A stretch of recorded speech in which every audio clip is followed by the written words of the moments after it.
I don't want any penny from the taxpayers in Canada. Hassan Diab was remarkably composed when he returned to Canada in January, given that he'd spent more than 3 years in prison for no good reason. France called him a terrorist, and Canada approved his extradition based on flimsy evidence. Now CBC News has learned a Canadian government lawyer went to great lengths to bolster France's crumbling case and seal Diab's fate. We broke that story today, and it has already sparked reaction. I have read the reports of the involvement of government officials in his extradition. This happened under the previous Harper government, and I think that this is indeed a matter which it is important to look into. You're about to see why Diab's case now merits the attention of a minister. The CBC's David Cochrane dug deep for the damning evidence. Here's his exclusive report now on Canada's role in the exile of an Ottawa man.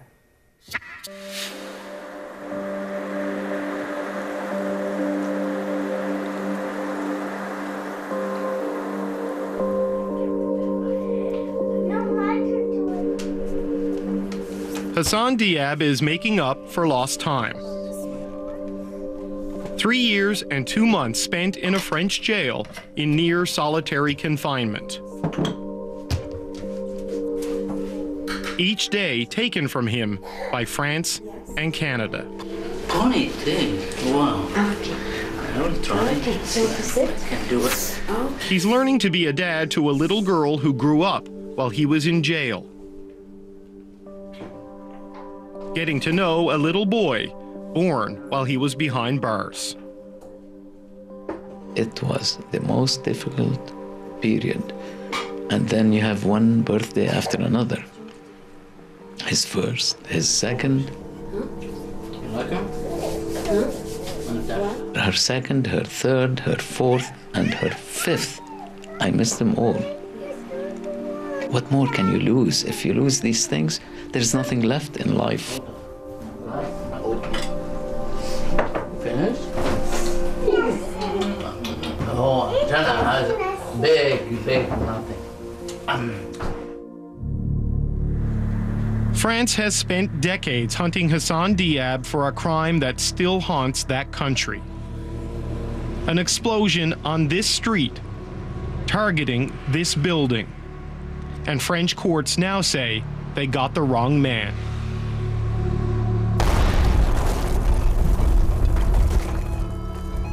The crime was this 1980 bombing outside a Paris synagogue that killed 4 and injured dozens.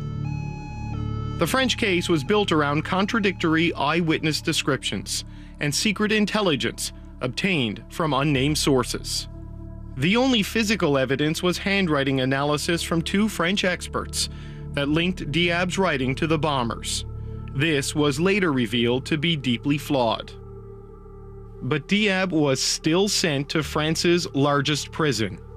He spent 38 months in his cell, alone for more than 20 hours a day, without ever being charged. How are you not consumed with anger? If I get angry, really, what will happen? I think I will kill myself, just like that. What can you do? What else? There's nothing else. Do you commit suicide? No, because you have, these wonderful guys and the family and the kids. And do you solve anything? And the answer was constantly no.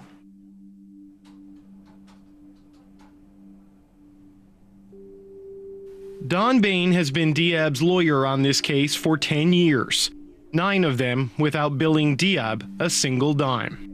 I would say of this case, it's clearly the most heart-wrenching in terms of what I saw it doing to Dr. Diab's family.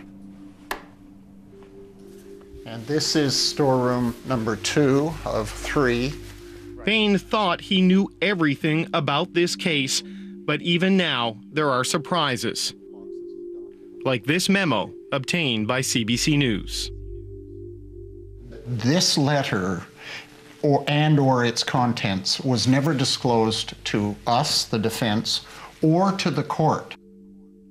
The memo reveals for the first time the steps Canada took to make sure Diab was extradited to France. A secret process started in 2009.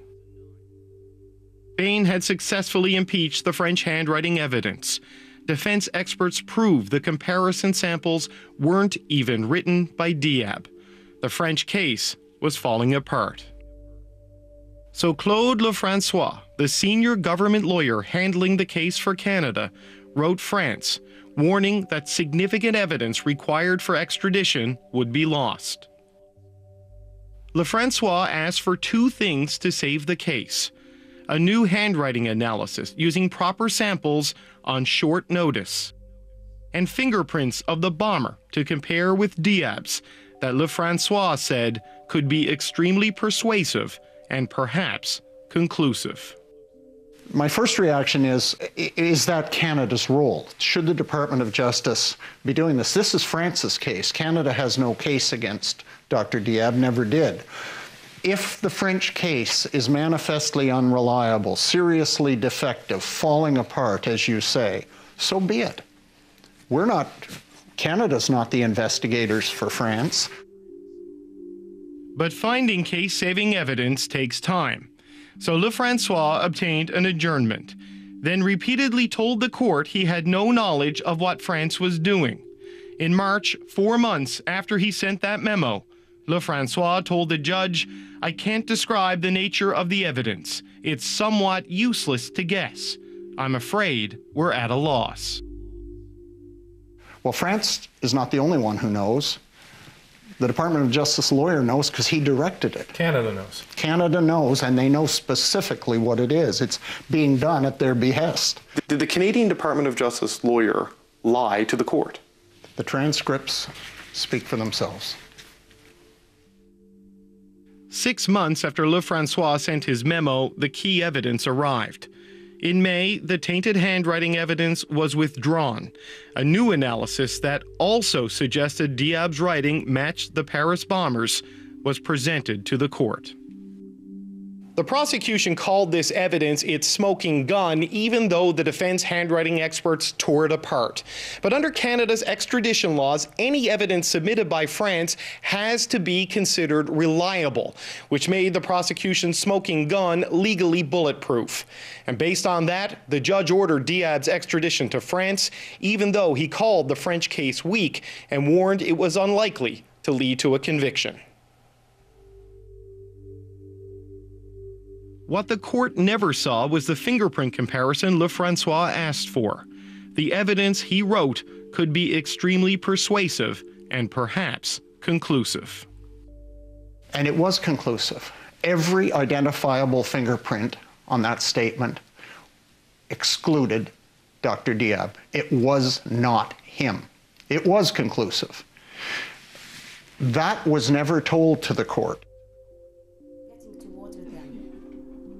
Conclusive, but it pointed to Diab's innocence. Under Canada's extradition law, they only have to present evidence of guilt. Which also means the court never heard Diab's alibi. On the day the Paris bomb went off, he was in Beirut writing exams.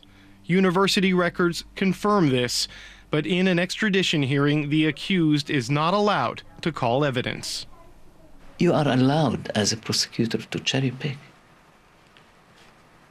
You can just take the exculpatory evidences and throw them away and put anything looks like inculpatory. And you, of course you win. That the thing that takes spots of a dress is a wall. Then we saw it was Canada and France against one man. It took him from his family. It took more than his liberty. I lost all incomes, some savings evaporated during the process. He's 64, he's jobless, but he has no plans to sue. Money for me doesn't mean a lot, especially after this long ordeal. And a day with the kids is worth more than all the money they could give me, these people. Just one day with the kids is more than all their money. Lefrançois, the lawyer in question here, did not respond to multiple requests for an interview, but in a statement, a Department of Justice spokesperson said it is normal practice for Canadian government lawyers like Lefrançois to provide extradition requesting states such as France in this case with advice on how to strengthen their case. The spokesperson said Canada doesn't disclose confidential communications with its foreign partners to the court. So let's move to Canada's capital now, where there's a significant development in the Hassan Diab case tonight because of a CBC News exclusive investigation.